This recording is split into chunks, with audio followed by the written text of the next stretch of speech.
In a previous video, I talked about my early experiences using the Perrin Technique and osteopathy in order to help with my ME-CFS. Back then, I'd only had around 12 or 13 sessions, but now, 9 months later, I've had in total around 45. And in this video, I'm going to be telling you about what this approach has helped with, and I'm going to be discussing how I think this can fit into overall strategies to improve from illnesses like ME-CFS.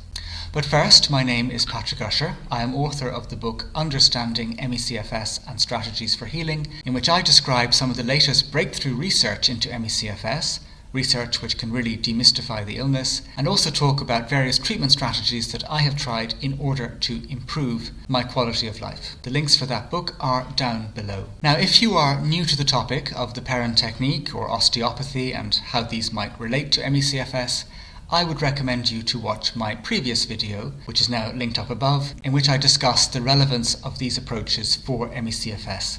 But basically, there can be a range of spinal problems in these illnesses, as well as closely related problems in the lymphatic system, the body's second circulatory system, which tends to slow down and become very sluggish when you have ME-CFS. These approaches, osteopathy and the Perrin Technique, which is actually a modified form of osteopathy, can help with both of these problems, improving the spinal function, thereby improving the function of the autonomic nervous system, and improving the flow of lymphatic fluids, which can help the body to work better, and in particular, again, the nervous system, because when the lymph fluids slow down, there can be a buildup of toxins, particularly in the brain, in the hypothalamus, which can further stress out the brain and nervous system. Also in that video, I talked about my spine and lymphatic situation going into my first treatments.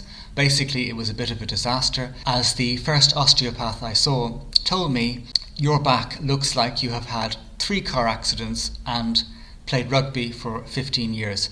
The word he used in French was polytraumatisé, which means traumatized multiple times over. Early on also, a few months after that, when I went to see the only Perrin Technique specialist in France, Dr. Vincent Staff in Bordeaux, he wanted an X-ray of my spine, in which it was found that I had 2 problems. First of all, I have 1 vertebra extra than I should have, which may have played into developmental issues in relation to my spine. And I also have a cervical rectitude or excessively straight spine in the neck, which Dr. Staff explained to me would change the autonomic signals and would make my autonomic nervous system more flat in its function. He also said that that could be corrected with treatments. Unfortunately, I only got to see him twice, but maybe again in the future. So that's a brief recap of what I already shared.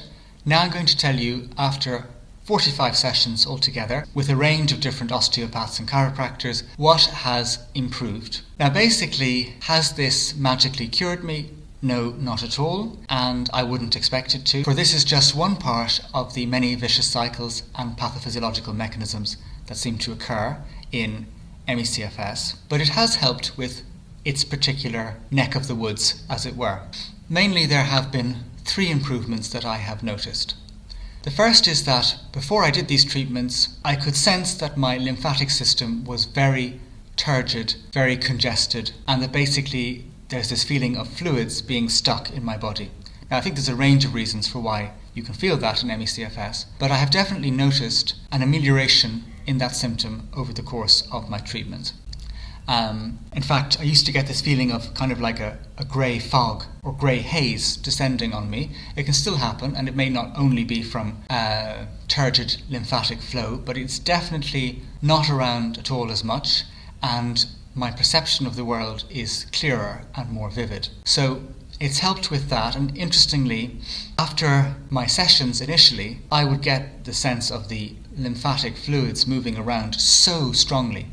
Like, because if they're very sluggish and suddenly you do treatments to help move the lymphatic system, you really feel the fluids moving around, and it's quite burdensome on the body. I had to rest a lot.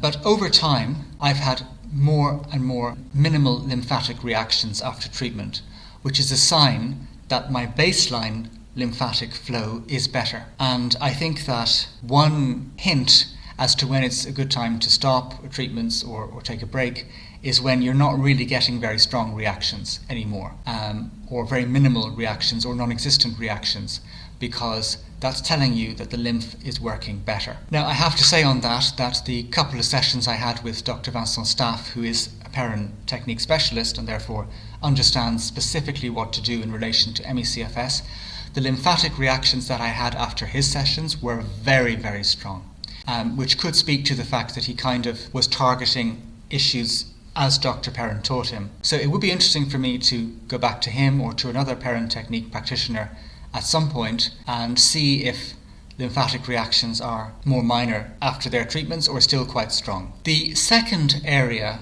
that has really improved thanks to these treatments has been sleep. As I've talked about in a recent video linked above, insomnia has been a major problem for me throughout this illness, and I have had such severe episodes of insomnia that actually I've had plenty of times where I have not slept at all, like zero, not one wink. Thankfully, it's a less common occurrence these days. Irrespective of that, I have also had nights where, I'm waiting until 1 a.m., 2 a.m., 3 a.m. to get to sleep.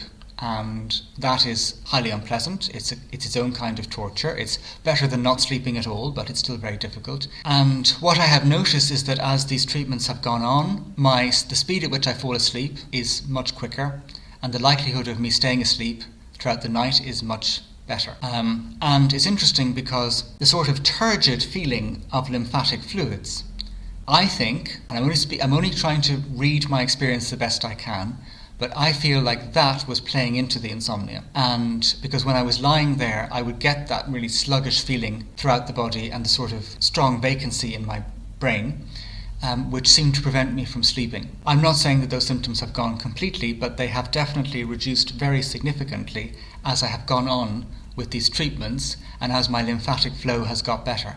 So I think this has allowed me to sleep better. And the final problem that this has helped with is fluid build-up in the lungs.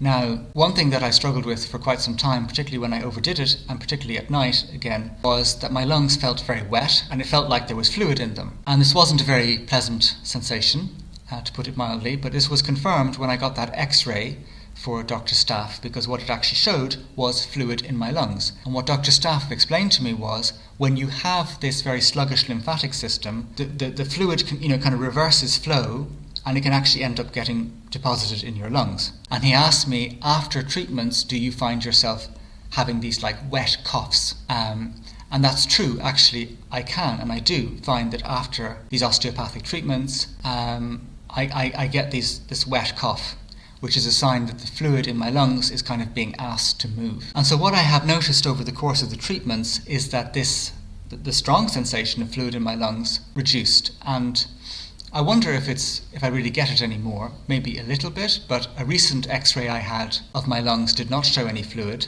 It showed fibrosis of my lungs, which is another story, and I'll talk about that some other time.